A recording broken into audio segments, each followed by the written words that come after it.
Почитувани гледачи, ви посакувам добро утро и добре дојдовте во 24 од ССРЦ на телевизија 24 Вести. Денеска е четврток и секако редовен термин за откриени тајни. Денеска повторно, секако со нас во емисијата е доктор Жарко Костиш, дијанетички консултант од Сдруженијето на граѓани Помагам, и за многу кратко време ќе ви откриеме уште една нова тајна. Останете со нас.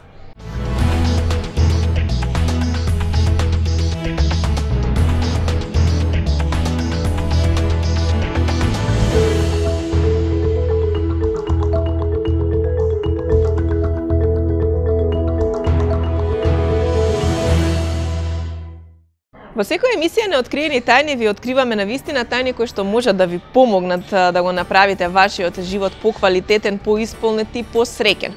Денешната тема на која што ќе разговараме заедно со доктор Жарко Костиш, дијанетички консултант од Сдруженијето на граѓани Помагам, е поврзана со една, можеби од најважните и најзначајните теми во животот на секој човек. Денеска зборуваме за љубов, меѓутоа и љубомора. Каде е љубовта, таму и љубомората. А вие останете со нас да ги чуете прашањата и одговорите кои што се поврзани со оваа тема.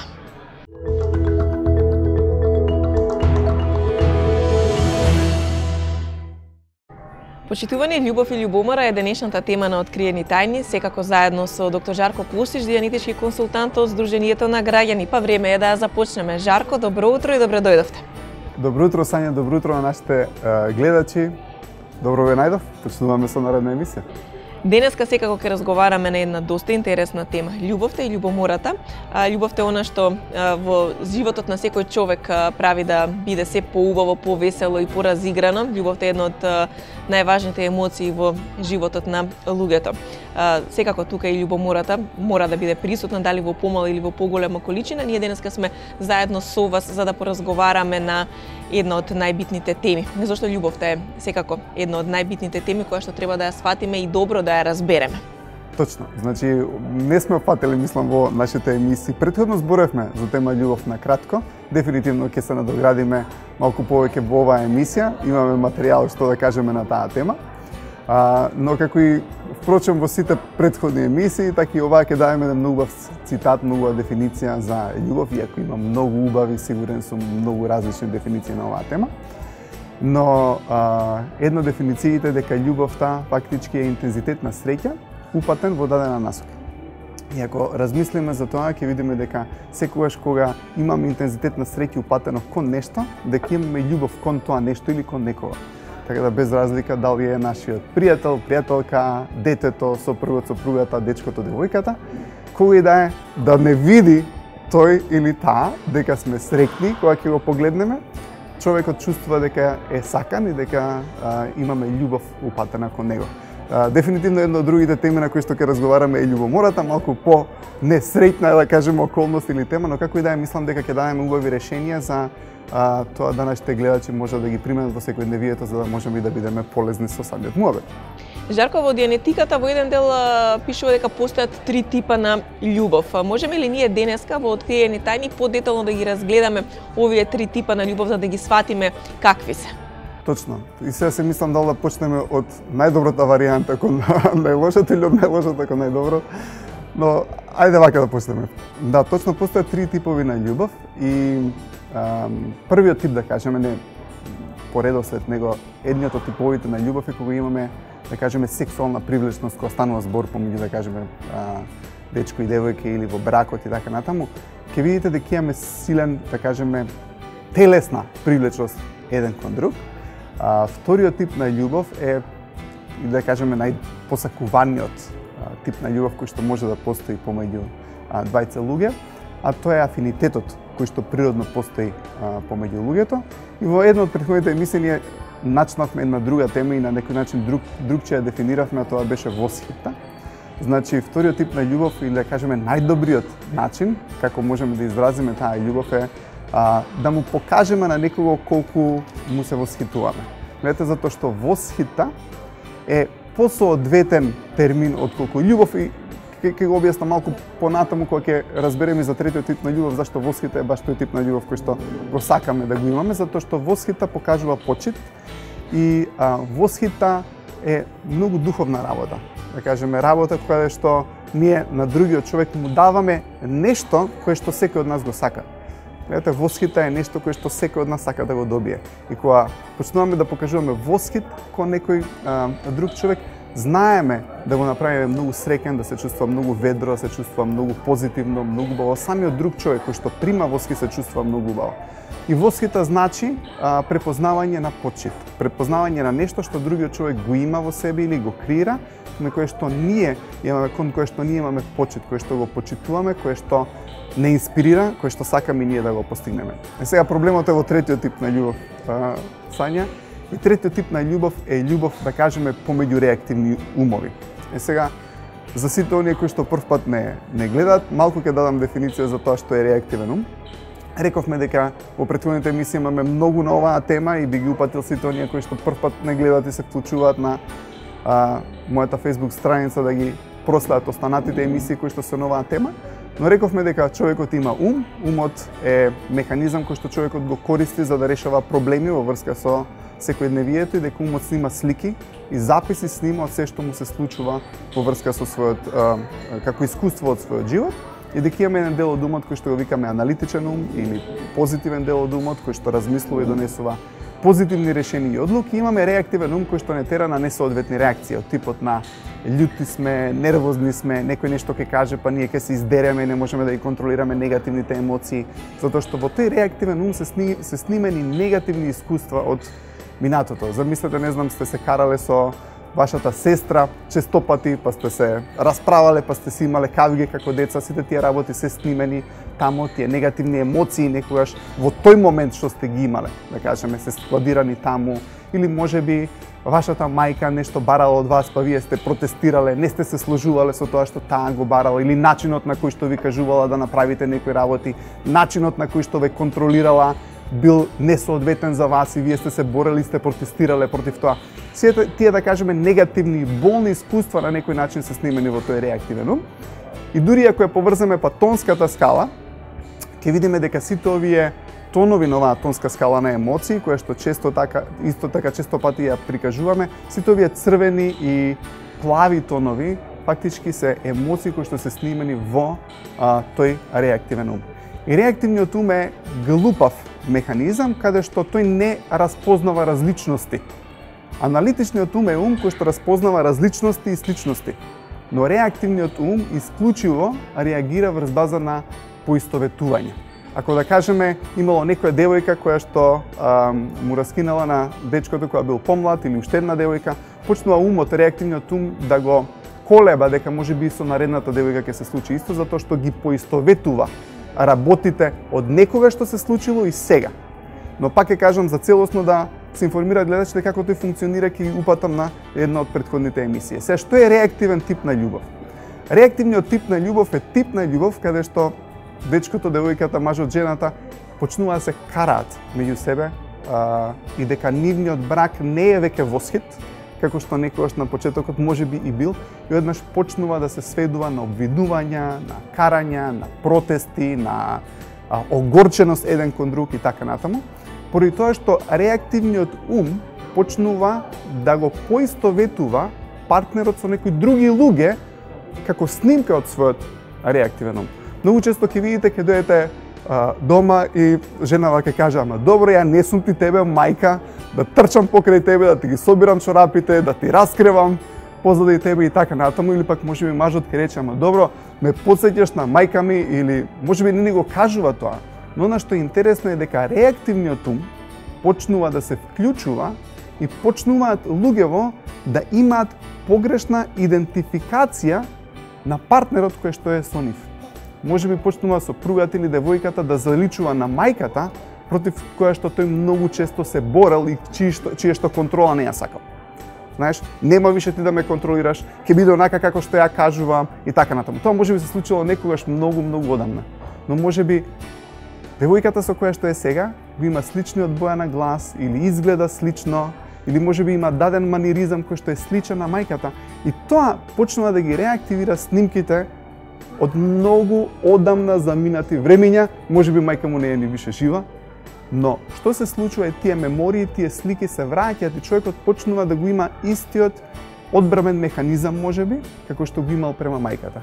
Или пак можеби жената почнува да се однесува многу слично како кога се карала со нејзиниот брат или со нејзиниот татко, или може би поради тоа што имала лоши искуства со некој, да кажеме, мажи, така натаму во минатото, донесу одлука дека, знаеш, со мажите мора да си вака или онака. И одеднаш почнува некој минато искуство од минатото да влие врз жената сега и преку тој став почнува да доминира или да го контролира можеби својот дечко и својот маж. И тогаш почнува врската или бракот да заземаат катастрофални, да кажам, последици.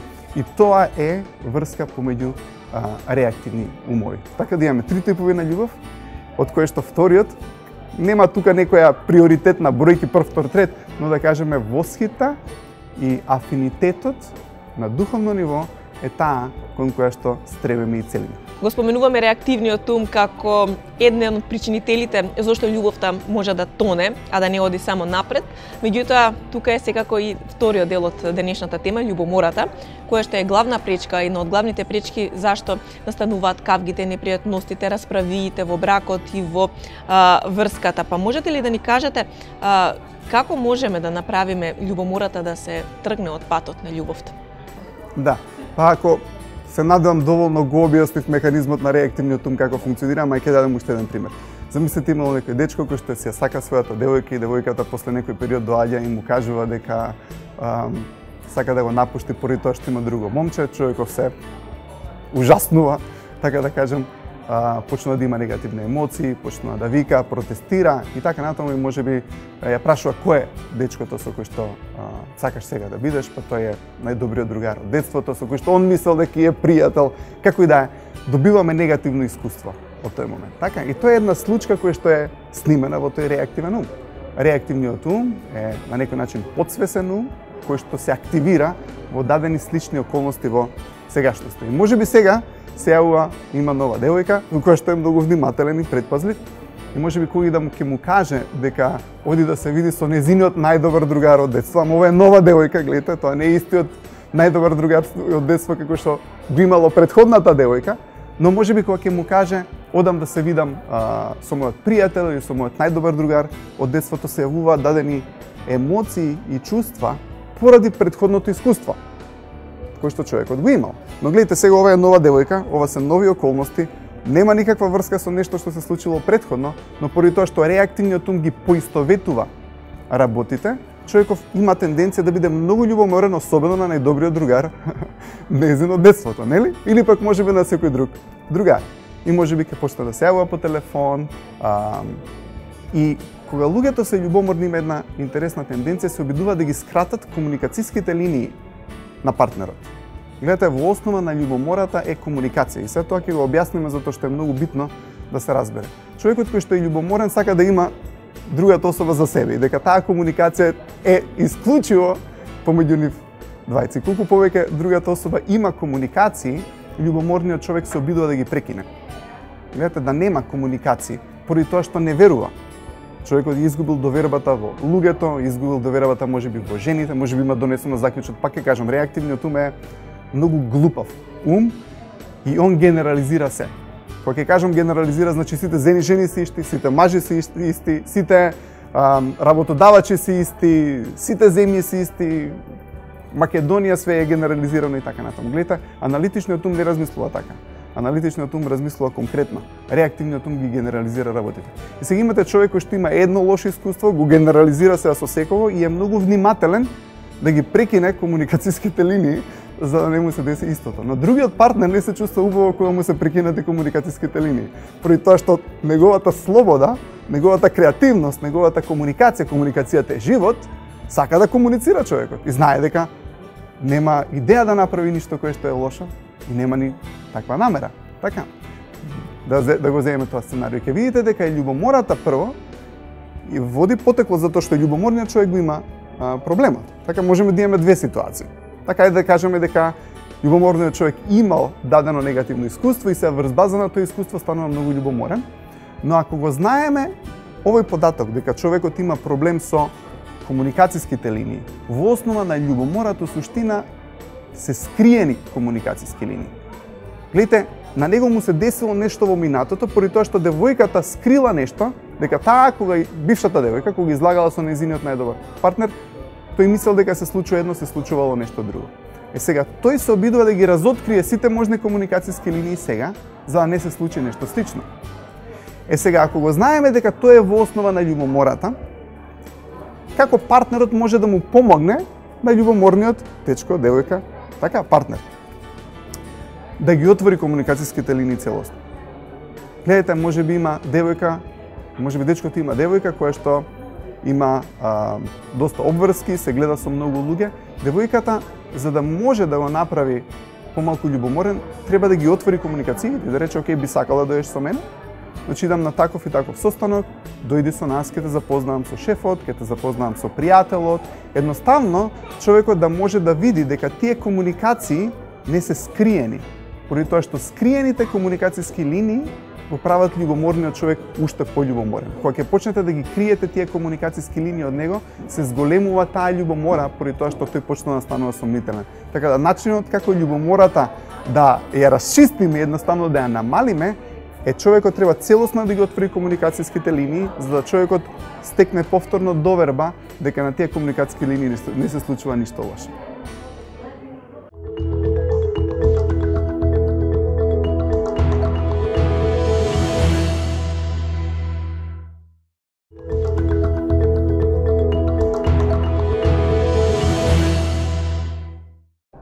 Направивме една кратка пауза, верувам дека и вам добро ви дојде.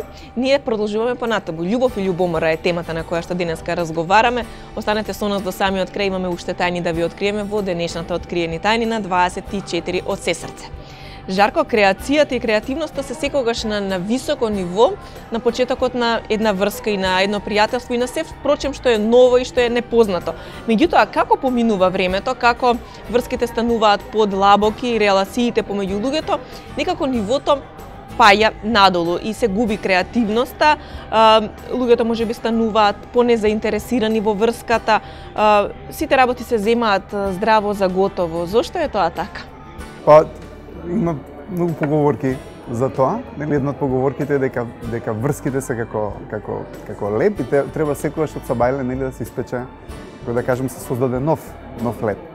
Или нешто кое што е повторно мора да се крира секое утро.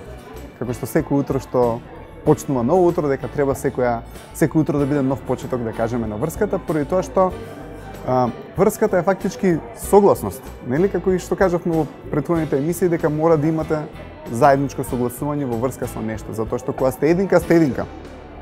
Но животот не функционираме само како поединци, се вклучуваме во групи, во дел од животот и една од убавите групи во кои што се вклучуваме се бракот, фамилијата, врската и така натаму. И тука више не сме сами. И секако дека на почетокот креативноста е голема, поради тоа што имаме нешто кое што не го знаеме, нешто кое што не ни е познато, нешто кое што сакаме да го разоткриеме и едноставно тоа не тера да бидеме многу креативни. Дознаваме се повеќе работи во врска со човекот, со особата со која што сме и едно од убавините на креацијата е да откриваме повеќе работи кои што можеме да ги откриеме, што повеќе не знаеме за човекот. Затоа што гледате, кога ќе познаете нешто, на некој начин е завршеток на некоја игра, завршува се, но колку нови работи можеме да откриеме? Видите, колку многу работи можеме да речеме дека не знаеме за тој човек. Колку многу, затоа што ако не знаеме некоја работа, не тера да сме заинтересирани да ја откриеме во врска со тој човек, во врска со ова исто така се однесува, значи не само за бракот, за врската, едноставно и за било кои пријателства. Колку нови работи можеме да откриеме за некој со кој што комуницираме и така натаму. Секако дека креативноста на почетокот е огромна, поради тоа што ќе кажам во овој универзум функционира на еден многу интересен начин и ќе давам малку едно по филозофско, така да кажем, објаснување за да можеме да разбереме како да бидеме причина врз креативноста, поради тоа што е точно дека креативноста на почетокот е на високо ниво и после на некој начин како да паѓа во колку тоа постојано не се креира, ама па целата идеја е како да најме инспирација тоа да го креираме, нели? Во една од претходните емисии зборевме за неколку вакви работи. Првото рековме дека човекот за да има нешто, ајде да кажеме убава врска, треба да одлучи што ќе биде. И рековме дека човекот мора да преземе идентитет на дечко, девојка, сопруг, сопруга, пријател, пријателка, што и да е, каква и да е врска да ја креираме, одлучува дека ќе е тоа, значи одлучуваме да бидеме нешто, па тек после тоа правиме чекори во физичкиот универзум за на крај нешто да имаме. Така, ако сакаме, пак ќе давам примерот со студентот, ако сакаме да имаме завршен испит, треба да одлучиме да бидеме студент. Правењето ни е читањето, учењето, положувањето на испит, за на крај резултатот да биде нешто кое што е завршено. Но исто така рековме дека во животот имаме цели и дека кога ќе постигнеме целта, кога се движиме кон целта, доаѓаме до дадена цел, но во моментот кога ќе ја постигнеме целта, се чувствуваме убаво, но веднаш после тоа емоциите ни паѓаат. Поради тоа што сме постигнале нешто.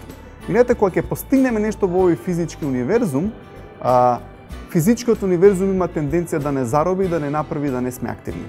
Ајде така да кажем. Значи, од сите овие три работи, да бидеш, да правиш и да имаш, највисоко по скалата на емоции, која што секојаш ја покажуваме, е кога ќе одлучиш да бидеш нешто. Си презел идентитет, креираш, имаш замисли, како ќе биде нештото, колку е тоа интересно.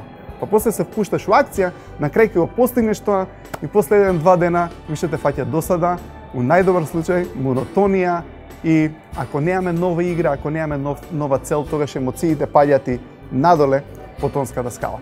Сега има една аналогија на овие три работи. Значи рековме дека е да бидеш, да одлучиш што ќе бидеш, па ќе правиме нешто, па ќе имаме.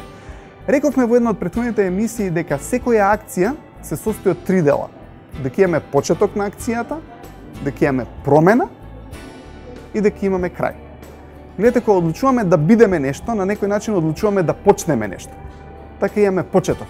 Сте виделе колку секој почеток е многу интересен, ентузијастичен, ќе почнеме нешто да креираме. Врска, девојка, се свиѓа девојката, се свиѓа дечкото, се е тоа на многу високи емоции затоа што е старт, затоа што е некаков почеток. Па после тоа имаме промена и оваа промена фактички е под правењето. Ако имаме биди, прави, имај, аналогно на тоа е старт, промена и крај.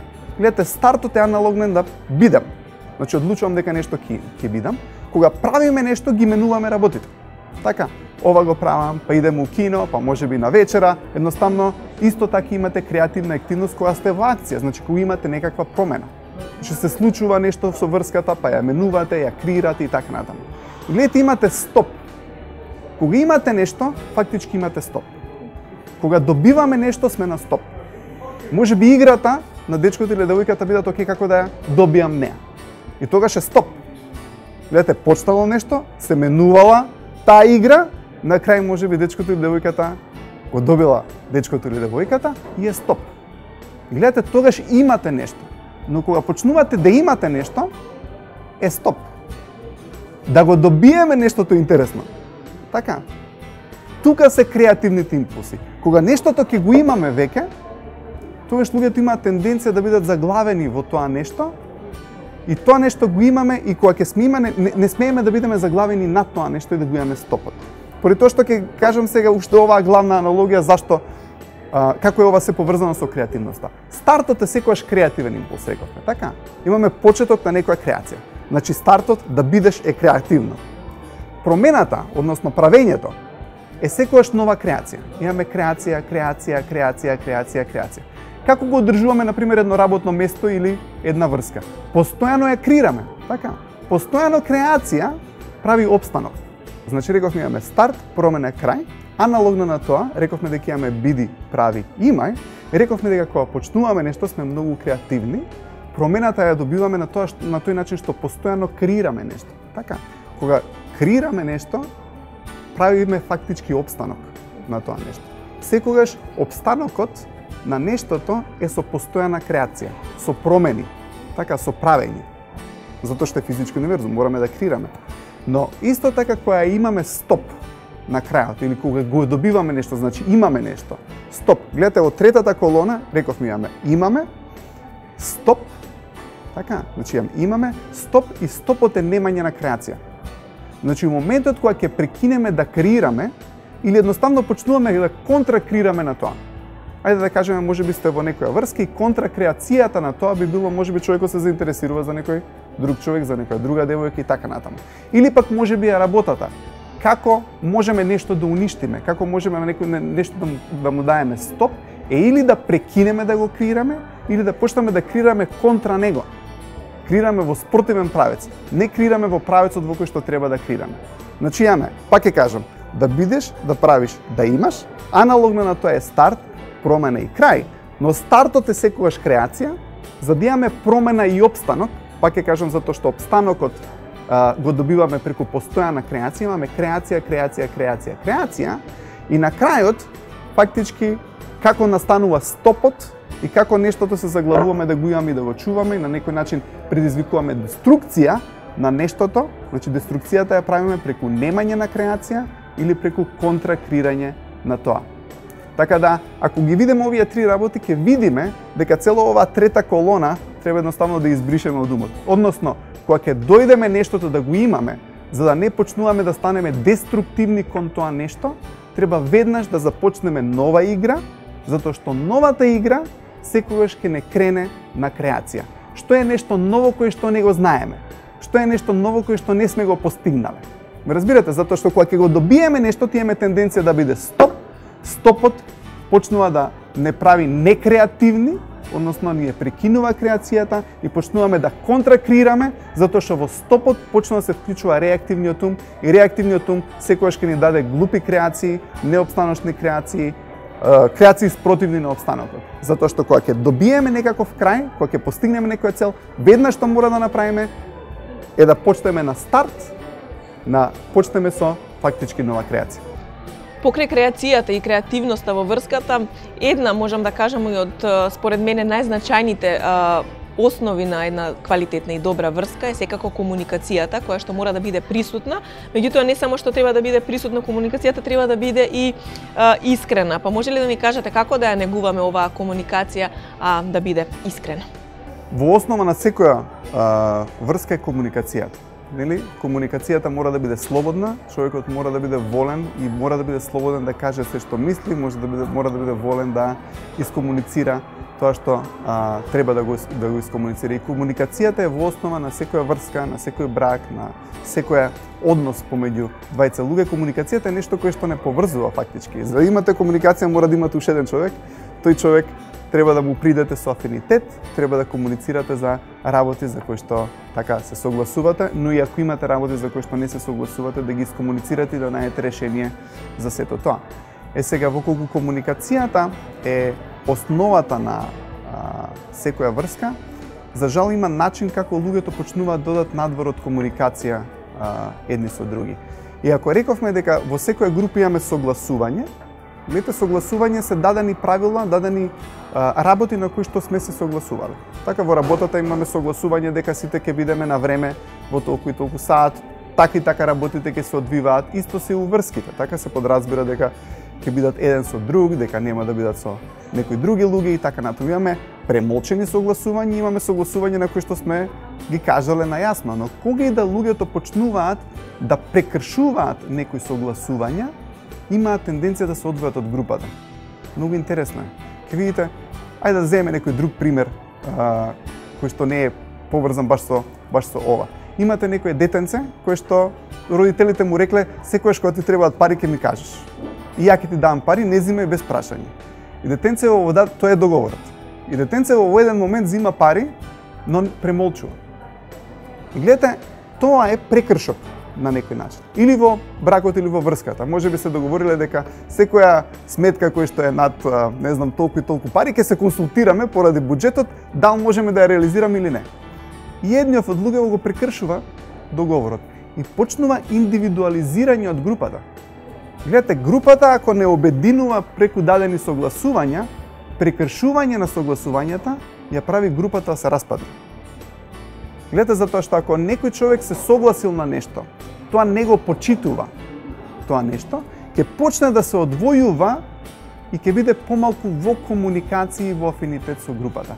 Така да кога имаме група, како што е врска, брак, било која група, признавање на грешките, комуницирање на работите што сме ги сгрешиле во нашето живење, се основа за да се одржи близината на една група. Затоа што начинот на кој што еден човек се индивидуализира од групата и почнува групата на некој начин на него да му смета. Чудно е. Гледате, кога човекот ќе направи прекршок против некого, почнува тој некого да го обвинува. И за тој механизам ќе збориме малку подоцна во некои други емисии, но го оправдува на тој начин неговото индивидуализирање. За да најде оправдување зашто тој се индивидуализира, почнува да ги критикува останатите, но причината за неговата индивидуализација е затоа што направил некоја грешка, не сакал да ја каже, поради тоа што му било срам, поради тоа што мислел дека ќе биде нападнат, поради тоа што мислел дека ќе биде критикуван, обвинет и го премолчува тоа што на некој начин е прекршокот. Една од првите работи, ако размислиме за ова, за да преземеме одговорност за нешто е да признаеме дека сме сгрешиле. Па што? Океј. Полошо е ако не на некој начин кажеме што сме направиле. Поради тоа што тогаш нашата одговорност почнува да се намалува. Затоа што одговорноста е да сте со некого. Гледате, одговорност, зборевме во претходните емисии, е да сте свесен за некого, да бидете со внимание на некого, да видите што му треба, едноставно да сте свесни за неговото постоење, да го пратите, и тоа е одговорност. Во моментот кога човекот почнува да прави прекршок на согласувањето поврзано со таа особа, тој почнува да се одвојува од неа. Одвојувајќи се од неа, вниманието више не го става на неа, комуникацијата више не ја става на неа, на тој начин веќе не е одговорен. А во основа на секоја одговорност е комуникација. Така да првото нешто што треба да го направиме за да ја вратиме одговорноста е да признаеме дека сме сгрешеле, да го кажеме тоа и да се преземеме одговорност и да ја коригираме работата која што сме ја направиле. На тој начин комуникацијата ќе се одржи секогаш чиста и ќе има голем интерес на комуникацијата. Секако дека постојат уште многу работи кои што може да допринесат една љубовна врска и било каква врска поврзана со релација со други луѓе да опстане, па може ли за самиот крај на денешната откриени тајни накратко да им кажете дел од другите работи кои што може да направат големо влијание врз опстанокот на врските?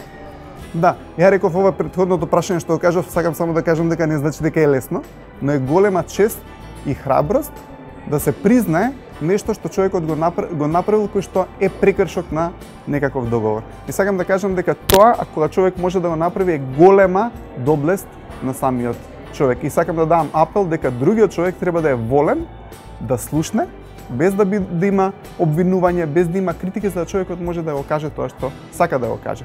Други работи се многу битно во секоја врска е помош. И за ова сакам да имаме цела емисија затоа што е клучен фактор. Затоа што секој човек е тука за да помогне на некого. Гледате, во основа на врската е секој човек сака да му помогне на некого. Колку повеќе му помагате на некого, толку повеќе го сакате. Така секогаш луѓето кога ќе ги прашам ти сакаш повеќе да помагаш или да ти биде помогнато, а сакам поише да помагам. Сака он повеќе да е причина за помош отколку него да му се помогне. Во секоја врска морате и да помагате и да ви биде помогнато. Гледате, ако дозволите некој човек да ви помогне на вас, истото чувство што вие го имате кога помагате, му го давате и на него. Гледате, во една врска, ако на еден од партнерите не можете да му помогнете, почнувате да губите чувство на одговорност и причина зашто сте таму. Гледате, во секоја врска, без разлика пак ја кажам дали е брак, дали е група, човекот е таму за да помогне, за да допринесе. И кога не му е допуштено да допринесе, почнува да ја губи целта зашто е тој таму. И почнува да станува да негодува. И почнува да протестира. И почнува да не се чувствува убаво затоа што неговиот допринос не е овозможен.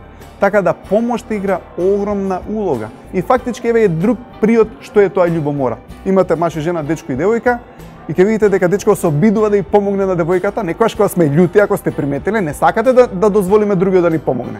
Не ти ја сам ќе си завршам. Не ти ја ова ќе го направам. Само ако размислите, многу често кавгите во една врска настануваат од кога на другиот не му е дозволено да помогне. Може би со крувата девојката нешто искрирала, ручек направила или нешто спремила и ќе дојде човекот и ќе рече, ама ја веќе јадев. Или ја бев кај мајка ми си јадев. И еднаш целиот тој труд и обид да се помогне не е прифатен. И после тоа човекот кој што не успел да помогне се чувствува разочарано и почнува да станува комуникацијата да биде малку тешка, со обвинувања, со карања, со критики, затоа што не е дозволено да се помогне. Гледате, во основа на љубомората е исто. Ако едниот човек не успее да ви помогне, ама некој друг човек успее да ви помогне, тогаш човекот што не успел да помогне станува љубоморен на тој што успеа да помогне. Гледате, така да помошта игра огромна улога во секоја врска. Бидете волни да ви помогнат, затоа што нема ништо лошо во тоа некој да ви помогне. Гледате, реактивниот ум е таков да можеби некогаш некој се обидел да ни помогне и не испаднало тоа како што треба. Таа помош не била стварно помош. Но гледате, реактивниот ум ги поистоветува сите тие работи. Јас сега нема да примам помош од никого. Затоа што еднаш кога се обида тој да ми помогне, не беше како што треба. Но кога не примате помош, правите проблем за човекот кој што сака да ви даде помош. Друга работа која што можеме исто така да ја кажеме е дека во основа, пак ќе кажам, на секоја врска е одговорноста. Колку сме волни да преземеме одговорност за некој друго битие, колку тој е одговорен да преземе одговорност на нас. Колку можеме да бидеме креативни и да допринесеме на креативноста на другиот човек. Затоа што во врската морате да бидете еднаш причина, еднаш ефект. Некој кога креира за вас, треба да сте волни да го примете тој ефект. Така? Но исто така после тоа мора и вие да искреирате ефекти, тој треба да е волен да го прими тој ефект. Креирањето на убави ефекти. Кога луѓето паѓаат по тонската скала, спречуваат да им бидат направени ефекти. Гледате, можеби едниот од луѓето во врската сака да искреира некако ефекти, да однесе во кино, на кафе, други рече, не можам се. Сега не сакам, сега не може ова, сега не може ова. И вие, ако не можете да искреирате ефект врз другиот човек, и вие почнувате да паѓате по емоциите, и двајцата почнувате да се позиционирате на црвените, на плавите емоции, и тогаш напочнува третиот тип на љубов, реактивна љубов, каде што љубовта и омразата се на многу тенка граница. Така да пак ќе кажам, од сето ова што го кажавме, да испадне на позитивна нота да завршиме е дека, гледате, реактивниот ум е тој кој што многу често ни прави проблеми. Рековме дека имаме начин како да се ослободиме од реактивниот ум. Имаме начин како да се позиционираме високо на тонската скала. Новие правила се правила на секоја врска. Бидете волни да комуницирате, превземете одговорност за грешките кои што сме ги направиле, бидете волни да даете помош и да примите помош. Затоа што примањето на помош е голем квалитет, голема доблест еден човек. Бидете креативни, кога ќе настане стоп на некоја креација, мора да се кренете повторно на старт за да почнете нова креација. Бидете волни да не знаете се за другиот човек. Затоа што ако знаете се, немаме никаква игра. Бидете волни да не знаете, бидете волни да откриете нови работи и тоа е начинот на кој што ќе можеме да одржиме креативноста подолго. Жарко, ви благодарам што денеска повторно во 24 од сестрце заедно во Откриени тајни, вие од вашето здружение на граѓани Помагам успеавте, верувам, да им помогнете на гледачите кои што денеска се најдоа пред ТВ екраните, како и на кој начин да направат љубовта да цвета, што се вели, и секоја врска и релација со другите луѓе да им биде успешна и квалитетна. Ти благодарам, Сања, благодарам на гледачите за, ако останавме нејасни на било каков начин, пак ќе ви упатам на претходните емисии кои што ги направивме и ви пожелувам убав и креативен ден и со помош на податоците оваа креативност да биде што подолго трајна.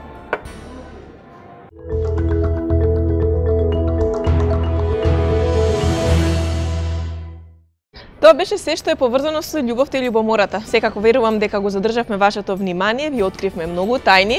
Ќе продолжиме и понатаму секако да ви даваме совети кои што веројатно повторно ќе ви помогнат во остварување на добри квалитетни врски со вашите најблиски и вашите сакани. Ви благодарам за вниманието со кое што денеска не следевте. Доколку не пропуштивте, секако на социјалните мрежи може да ја следите емисијата 24 од сестрце и секако денешната Откриени тајни. Имајте пријатен и убав ден!